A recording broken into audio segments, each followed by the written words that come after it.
Good morning. সকালবেলা উঠে ডিমটা শুরু করলাম ডিম সিদ্ধ দিয়ে। তো এখানে 4টে মুরগির ডিম, দেশি মুরগির ডিম আর 2টো হাঁসের ডিম সিদ্ধ বসিয়েছি। তো সকালে এটা খাওয়া হবে। আর এখানে ভিজিয়ে রেখেছিলাম গতকাল রাত্রিবেলা ছোলা। তো এই দেখুন, আজকে ভাবছি ছোলার একটু হালুয়া বানাবো, কারণ মেয়ের জন্য নিয়ে যাব বানিয়ে। তো ছোলার হালুয়া, তারপরে একটু কেক ভাজা যেটা সেটা বানিয়ে তো রেখেই দিয়েছি। তো এইগুলো বানিয়ে মেয়ের জন্য নিয়ে যাব। তো ওই জন্য একটু একটু করে বানিয়ে রাখতে হবে, আর কয়েকটা দিন মাত্র, তারপর যাব। তো ছোলাটার আজকে হালুয়া বানাবো, তারপর 2-1 দিন পর আবার কেকটা বানাবো। আর এখানে আজকে সকালে ব্রেকফাস্টে হবে সেই ওটস আর হচ্ছে দই। না, আজকে তো ওটস শেষ, আজকে ওটস নেই। আজকে মুড়ি চিড়ে কিংবা দই, মুড়ি চিড়ে, আম এগুলোই খেতে হবে, কারণ এখনো পর্যন্ত তো দোকান খোলেনি আর কালকে ওটস নেওয়া হয়নি, ওটসটা শেষ হয়ে গেছে। তো চলুন, এটা হবে সকালে ব্রেকফাস্টে। তার আগে ডিমটা খাবে বলছিল। আর এখানে একটু ভাত রয়েছে পাখিদের জন্য। তো চলুন, ভাতটা এখন নিয়ে যাব। পাখিদের খাবারটা দিই, ওরা সব বসে রয়েছে খাবার জন্য। তো রোজ আমি ওদের জন্য বলেই, আগেও বলেছি, রোজ ওদের জন্য আমি চালটা কিন্তু ধরেই দিই। তো চলুন, ভাতটা আগে ভালো করে সুন্দর করে উঠিয়ে নিই। রাত্রিবেলা জল দিয়ে রাখলে ভালো হতো, কিন্তু দেওয়া হয়নি। তো তারপর ভাতটা দিয়ে আসবো। তো ভাতটা নিয়ে যাচ্ছি আর বিছানাপত্র উঠিয়ে নিয়েছি। আজকেও বেড কভারটা চেঞ্জ করছি না, আজকে ঘর মুছতে হবে। কাল ঘরটা ঝাঁট দিয়েছিলাম, আর আজকে এখন এই তো বাইরে আসলাম, পাখিদের খাবারটা দেব। কালকে রাতেও বলেছি, প্রচুর বৃষ্টি হয়েছে, ভিডিওতে দেখাইনি অবশ্য, তো কিন্তু বলেছি আপনাদের। তো পাখিদের খাবারটা দেব, উঠান ঝাঁট করব। এই দেখুন, এই চেয়ারটা এর ওপরটাই ছিল, চৌকির ওপরে পড়ে গেছে। আর কাপড় ওয়াশ করব, বাইরে অনেকগুলো কাজ আছে। তো এই ভাতে যদি ওদের পেটটা না ভরে, আজকে একটু কম আছে মনে হচ্ছে, তাহলে আবার কি করব, চাল দেব। তো চলুন, আয় আয়, এখন ওরা খেতে থাক, তারপরে আবার আসছি। আর এই তো কালকে ঝড়ে এইগুলো না সব এক জায়গায় হয়েছে, উলট পালট করে শব্দ হচ্ছিল, ভয়ে তো বাইরে আসতেই পারছিলাম না। তো চলুন, এখন কাপড়ের মেশিনের ভিতরে কিন্তু কাপড়গুলো রয়েছে, তো এখন কাপড়টা ওয়াশ চালিয়ে দিই। কি এলোমেলো হয়ে রয়েছে সবটা গুছিয়ে নিই, উঠানটা ঝাঁট করি, ছেলে জুতোগুলো ধুয়ে দিতে হবে। আর এই তো এদিকটাতে পাখিরা খেতে থাক। তো এই মাত্র উঠান ঝাঁট করে নিয়ে তারপরে কাপড়গুলো ওয়াশ করে মেলে দিলাম, আর খুব অল্প কাপড় ছিল। আর এখানে ছেলের জুতোগুলো ধুয়ে দিয়েছি। তো এখন যাব রান্নাঘরে ব্রেকফাস্টের জন্য। তো এই তো কালকে বলছি না, এত বৃষ্টি হয়েছে, চৌকিটা এতটা পর্যন্ত ভিজে গেছে। আর এদিকটাতে কতটা ভিজা দেখুন, পুরো জলের ছাট আসে, পুরোটা সব ভিজিয়ে দিয়েছে, এত বৃষ্টি হয়েছে। তো কাপড় ওয়াশ তো হয়েই গেছে। তো চলুন এখন রান্নাঘরে যাব। রান্নাঘরে তো সেই ডিম সিদ্ধ বসিয়েছি কখন, মনেই নেই। দেখি ডিমের কি অবস্থা, আজকে ঘরটা মুছতে হবে। তো ডিম তো জল শেষ মনে হয়, এই দেখুন ডিমের জল শেষ। তো চলুন ডিমটা এখন ছাড়িয়ে নিই, ব্রেকফাস্ট রেডি করি, তারপরে আপনাদের সামনে আসি। তো সকালে ব্রেকফাস্টে এখানে আছে পরোটা, ডিম ভাজা, দই, ডিম সিদ্ধ, আর হচ্ছে শসা, লেবু আর কাঁচা লঙ্কার স্যালাড। এই হচ্ছে সকালে ব্রেকফাস্ট। চলুন এখন ব্রেকফাস্টটা কমপ্লিট করে, আর তার সঙ্গে তো টক দই রয়েছে। আজকে ওটস নেই, ওই জন্য এগুলোই খাবো। তো চলুন আবার পরে আসছি। এই গেটটা আমি বন্ধ করে দিয়ে গেছিলাম, তো এই দেখুন খুলে দিয়েছে। আর এই দেখুন কি অবস্থা, কিছু হতে দেবে এরা? কিভাবে খাচ্ছে দেখুন, দেখুন কিভাবে খাচ্ছে। কলমি শাক একটাও রাখলো না, পুরো শেষ। মানে ওই যে আরবের যে কলমিটা হয়েছিল বলেছিলাম, ওইটা কি সুন্দর হয়ে উঠেছিল। তো মানে আমার কান্না পাচ্ছে এবার সত্যি দেখে, মানে এদের যে ব্যবহারটা দেখে পুরো আমার কান্না পাচ্ছে। কি বলবো, ওই শাকটা এত সুন্দর হয়েছিল, মানে জাস্ট কিছু বলার নেই আমার। আর আমি তো ভয়ে যেতেও পারছি না ওদের কাছে, সমস্ত পাতা শেষ। এরা কিছু হতে দেবে? ছাদ বাগান করতে দেবে? মানে ছাদে কোনো কিচ্ছু হতে দেবে না এরা। এই বাগান বানাতে গেলে ভালো করে নেট টেট দিয়ে ঘিরতে হবে যাতে হনুমান না আসতে পারে, তবেই হবে। তো চলুন দেখি, তাড়া দিই, পালাই না।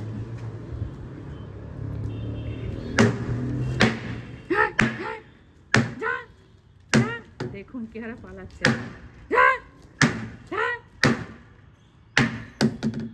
সব এদিক ওদিক ছোটাছুটি করছে। যা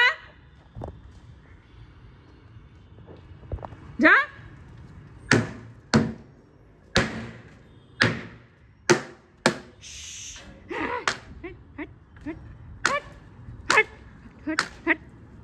যা, গাছের কি অবস্থা, হ্যাঁ?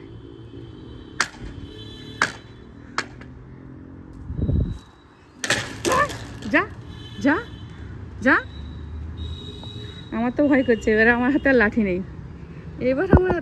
আমি পালিয়ে আসলাম। কিচ্ছু করার নেই, আমার হাতে লাঠি নেই, লাঠি আমি ফেলে দিয়েছি। ওই তো টান দিয়ে ফেলে দিয়েছি লাঠিটা। এবার আমার ভয় লাগছে, আমি পালিয়ে এসেছি। দেখি ফোন করি, ডাকি, তা নাহলে এরা যাবে না। মেয়ে মানুষ দেখলে আরও না বেশি বেড়ে যায়, ভয়ই পায় না, জানে মেয়েরা হনুমান দেখে ভয় পায়, এরকমটাই ব্যাপার। চলুন আগে ডাক দিয়ে দেখি গাছগুলো। তো এই দেখুন, আমি যে ওদেরকে তাড়া দিলাম, ওদের কোনো রিয়াকশনই নেই, মানে আমাকে একটুকু ভয়ই করলো না, মানলই না আমার কথা। ওরা খেলছে, ও আবার নিজেদের মধ্যে দাঁত দেখাচ্ছে, আবার আমারই ভয় করছে। দেখুন কি করছে, দেখুন, ওরে আল্লাহ, নিজেদের মধ্যে এইগুলো চলছে ওদের। ওরে আল্লাহ,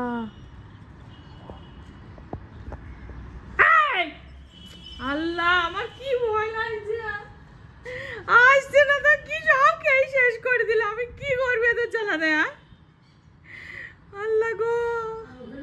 তো অনেকটা সময় পর এখানে রান্না বসিয়েছি, আর এখানে আজকে বানাচ্ছি খিচুড়ি। তো খিচুড়িটা একটু ধরা ধরা হয়ে গেছে। ওই যে বাইরে হনুমান এসেছিল, ওদের তাড়াতে গিয়ে আমার এদিকে গ্যাসটা মানে হাই ফ্লেমে দেওয়া ছিল, আমার আর খেয়াল ছিল না যে এদিকটাতে জোর দেওয়া আছে, সবটা লেগে যাবে, ধরে যাবে।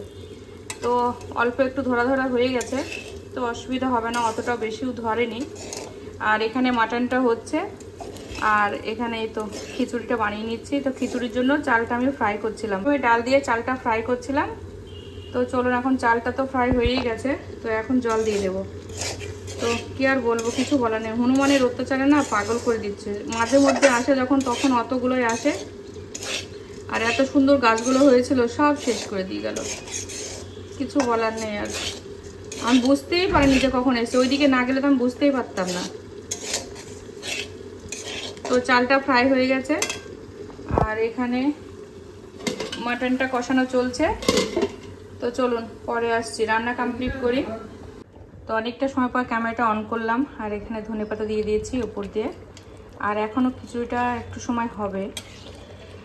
তো কড়াইয়ের মধ্যে রান্না করছি, আর প্রেসার কুকারে এই তো মাংসটা দিয়েছি, এখানেও ধনেপাতা দিয়ে দিয়েছি। তো এবার এটার মুখটা লাগিয়ে দেবো, সিটি দিয়ে নেবো। আর এদিকটায়, আর এদিকে এই খিচুড়িটা আস্তে আস্তে হতে থাক, এটা আস্তে আস্তে হতে থাক। চলুন ঢাকা দিই, আর গ্যাসের ফ্লেমটাও কমিয়ে দেবো। আর এবার এটা ঢাকনা চাপা দিয়ে দেবো। তো আজকে রান্না হচ্ছে এই খিচুড়ি আর মাংস। চলুন একেবারে রান্না শেষ করে আপনাদের সঙ্গে শেয়ার করছি। এটা এখানে আমি ভালো করে ব্লেন্ড করে নিয়েছি, আর এখানে দিয়েছি একটু এলাচ, আর একটু তেজপাতা, আর ঘি। টোটালটা ঘি দিয়েই বানাচ্ছি। আর আপনারা যদি এরকম প্রসেসে বানাতে চান, তবে আমার শর্টটা ফলো করবেন। শর্টে আমি কিন্তু দিয়ে রেখেছি হালুয়ার রেসিপি, তো চাইলে কিন্তু আপনারা এই প্রসেসে বানাতে পারেন। তো চলুন এটা ভালো করে এখন নাড়িয়ে নিই, তারপরে আপনাদের সঙ্গে শেয়ার করছি। তো এখানে দেখুন খিচুড়ি রেডি হয়ে গেছে, আর অলরেডি 3-4 চামচ দিয়েই দিয়েছি ঘিটা। তো এবার আমি এটা নামিয়ে নেব, এটা রেডি। তো চলুন, তো এটা অনেকটা সময় নাড়িয়ে নিয়েছে, আর এবার উপর দিয়ে আমি দিয়ে দিয়েছি গুঁড়ো দুধ। তো গুঁড়ো দুধটা দিলে কী হবে, খুব টেস্টি হয়। আর এই ছোলা ঘি এগুলো সবই কিন্তু উপকারী জিনিস। আর এগুলো আমার মেয়েকে আমি ছোলার ডাল তো এমনিভাবে খাওয়াতে পারি না, মানে খাবে না এক কথায়, ছেলে মেয়ে কেউই খায় না। তো এভাবেও একটা ভালো পদ্ধতি বাচ্চাদের খাওয়ানো। ছোলা এইভাবে যদি ভালো করে ছোলার হালুয়া, গাজরের হালুয়া এইভাবে করে যদি বানানো যায় না, টেস্টিও হয় খেতে আর শরীরের উপকারও রয়েছে। তো চলুন এবার আমি এটা কিছু সময় নাড়িয়ে নেব। কালারটা একদমই চেঞ্জ হয়ে যাবে, অনেকটা সময় নাড়াতে হয়। আর এবার ওপর দিয়ে দেব এই তো কাজু, কিশমিশ, চিনাবাদাম সমস্ত কিছু গুঁড়ো করে রেখেছিলাম। তো এটা এবার দিয়ে দিচ্ছি উপর দিয়ে। তো চলুন এটাও রেডি হয়ে গেছে। এইগুলো আর দেবো না, এই কটা রেখে দিচ্ছি, বেশি হয়ে যাচ্ছে। তো এটা কেকের জন্য থাকবে, যখন কেক বানাবো তখন এটা দিয়ে দেবো। তো চলুন এটা রেডি করে নিই, তারপরে আপনাদের সঙ্গে যখন নামাবো আর এটা নাড়ু পাকাবো, কিংবা লাড্ডুর মতো করতে পারি, গোল গোল করে নাড়ু বানাতে পারি, আবার চারকোনা করে সন্দেশের মতো পিস বানাতেও পারি। তো কোনো ঠিক নেই, দেখি কি বানাবো, যেটা সুবিধা হবে সেটাই বানাবো। তো রেডি করি, তারপর আপনাদের সঙ্গে শেয়ার করছি। তো ফাইনালি আমার হালুয়াটা রেডি হয়ে গেছে। আর বেশি আমি এর থেকে বেশি জাল করব না। আর যখন বুঝবেন, প্রথম দিকে যখন কড়াই দিয়েছিলাম তখন কিন্তু লেগে লেগে যাচ্ছিল। আর কিছু সময় জাল করে নেওয়ার পর যখন দেখবেন কড়ার থেকে ছেড়ে দিয়েছে, একদমই লেগে যাচ্ছে না, তখন জানবেন এটা রেডি হয়ে গেছে। তো এটা আমার এখন রেডি, এটা আমি এখন নামিয়ে নেব। এই দেখুন একটুকু লেগে যাচ্ছে না কড়াইয়ের মধ্যে। তো এটা আমি এখন নামিয়ে ঠান্ডা করে তারপরে আমি এটা কাট করব। তো চলুন হালুয়া আমার রেডি। তো আজকে হালুয়াটা বানালাম, 2-1 দিন পর দেখি, আর কালকে না পরশু যদি পারি তো কেকটা বানিয়ে নেব। তো চলুন পরে আসছি। তো ফাইনালি এই দেখুন হালুয়া রেডি করে ফেলেছি। আর দেখতে তো খুবই লোভনীয় হয়েছে আর খেতেও খুবই টেস্টি হয়েছে। আমি কিন্তু অলরেডি খেয়েই নিয়েছি, ওই জন্য বলতে পারছি। তো মানে দেশি ঘি, বুঝতেই পারছেন, ঘরের ঘি দিয়ে বানানো, না কোনো সাদা তেল, না কোনো অন্য ঘি, মানে দোকানের যে ঘিগুলো পাওয়া যায় সেগুলো কিছুই আমি ব্যবহার করিনি, সবটা বাড়ির ঘি দিয়ে বানানো, ওই জন্য টেস্টটাও বেশি লাগছে। তো চলুন এখন অন্যান্য কাজগুলো কমপ্লিট করি, এখনও ঘর মোছা বাকি রয়েছে, অনেকটা বেলা হয়ে গেছে আজকে। তো চলুন আবার পরে আসছি। তো দুপুরে লাঞ্চে আছে খিচুড়ি, আর এখানে আছে মাটন কষা না, মাটনের ঝোল, আর তার সঙ্গে আছে লেবু, শসা, কাঁচা লঙ্কা, পেঁয়াজ, এটা স্যালাড হিসেবে। তো হালুয়াটা প্যাক করে নিয়েছি, এটা মেয়ের জন্য আর এটা বাড়ির জন্য রাখছি। এগুলো তো এখন খাবে, তো এটা বাড়ির জন্য আর এটা মেয়ের জন্য। তো বেশি দিলাম না, মেয়ে অতটা মিষ্টি পছন্দ করে না বেশি, তো এগুলোই অনেকটাই হয়ে যাবে। আর এখানে রয়েছে দই, টক দই। তো এই দইটা এখন খাবো, সকালে খাওয়া হয়নি, সকালে কোনো খাবারই খাওয়া হয়নি ঠিক মতো। তো চলুন পরে আসছি। Thank you. Goodbye. Allah Hafiz.